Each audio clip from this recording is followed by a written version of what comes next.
hello friends আপোনালোকক তুলিমন কিচেনলৈ স্বাগতম জনাইছো মই আজি আপোনালোকৰ বাবে ভেদাইলতা আৰু নৰসিংহ পাত দি বনোৱা কণীৰ এটা ৰেচিপি লৈ আহিছো আহকচোন চাও মইনো কেনেদৰে বনাইছো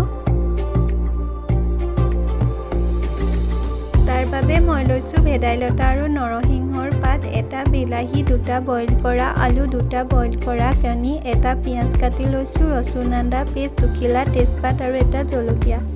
প্ৰথমে মই নৰসিংহ ভেদাইলতা পাত আৰু বিলাহীটো পেষ্ট বনাই লম মই এতিয়া কেৰাহীখন গৰম হ'ব দিছো কেৰাহীখন গৰম হৈ আহিলে ইয়াত মই অলপ তেল দি দিম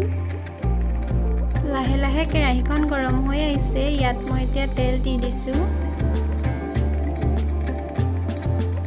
তেলখিনি গৰম হৈ আহিল মই এতিয়া কণী কেইটা দি দিছো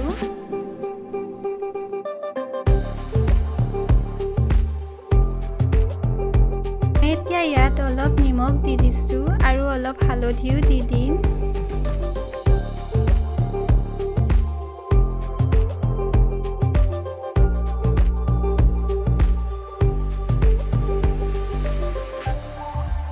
কণী কেইটা ফ্ৰাই কৰা হৈ গৈছে মই এতিয়া নমাই ৰাখিম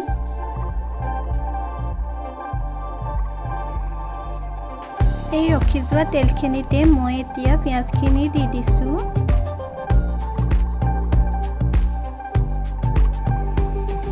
পিয়াজখিনি এনেকৈ অলপ ৰঙচুৱা হোৱালৈকে ভাজি ল'ব লাগিব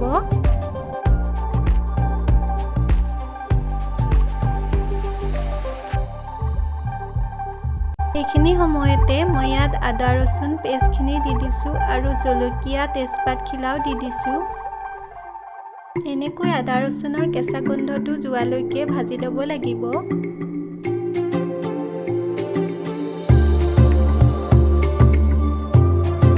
ইয়াত মই এতিয়া আলু কেইপিচ দি দিম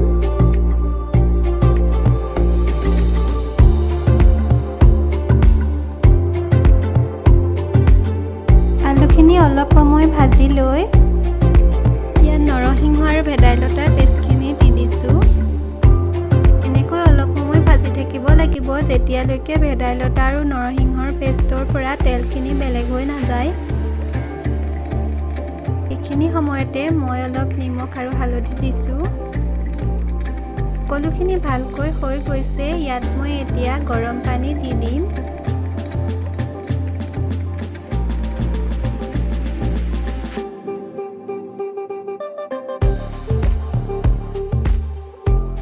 গেছটো মিডিয়াম ফ্লেমত কৰি 5 মিনিট সময়ৰ বাবে ঢাকোন লগাই ৰাখি দিব লাগিব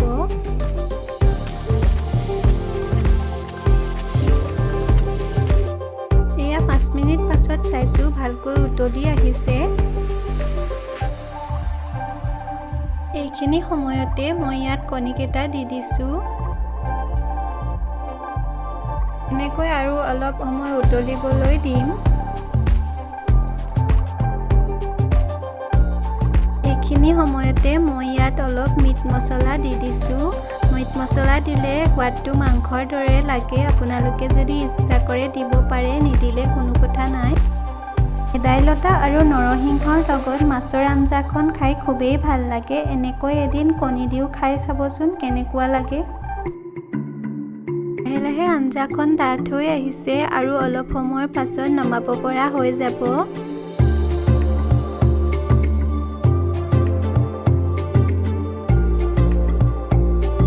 ভেদাইলতা আৰু নৰসিংহ পাত দি বনোৱা কণীৰ আঞ্জাখন হৈ গৈছে এতিয়া মই নমাই ৰাখিম যদি মোৰ ৰেচিপিটো চাই ভাল লাগিলে তেন্তে লাইক কৰিব কমেণ্ট কৰিব আৰু যিসকল নতুন